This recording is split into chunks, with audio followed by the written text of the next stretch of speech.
নমস্কার সবাইকে। তো এই গরমকালের দিনে আমি কিন্তু নিয়ে এসেছি আজ ঠান্ডা ঠান্ডা আম পান্নার রেসিপি।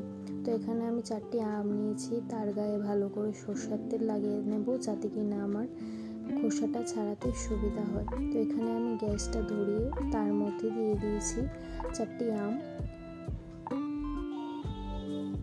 তো আমটা কিন্তু আস্তে আস্তে কালারটা চেঞ্জ হতে থাকবে। দেখো, এটা কিন্তু কালারটা চেঞ্জ হয়ে আসছে।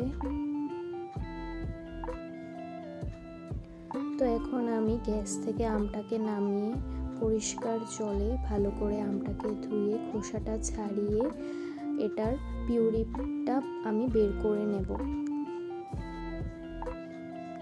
তো এখানে আমার পিউরি বের করা হয়ে গেছে। আমি তার মধ্যে জল দিয়ে দেবো পরিমাণ মতো,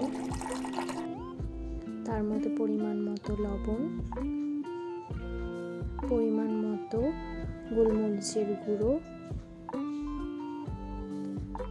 পরিমাণ মতো চিনি গুঁড়ো, পরিমাণ মতো বিট লবণের গুঁড়ো। তো সব কিছু দেওয়ার পর আমি ভালো করে মিশিয়ে নেব। তো এখানে আমি 2টো গ্লাস নিয়েছি, তার মধ্যে লেবু মাখিয়ে লবণ মরিচ মাখিয়ে আমি কিন্তু একটু ডিজাইন করে নিয়েছি।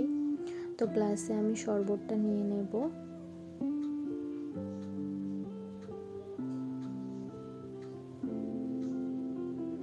আর একটু সুন্দর করার জন্য আমি গ্লাসে 2টো লেবুর স্লাইস দিয়ে দেব। তো এখানে কিন্তু আমার আম পান্না রেসিপি কমপ্লিট। তোমরা সবাই বলবে আমার ভিডিওটা কীরকম লেগেছে। Thank you so much.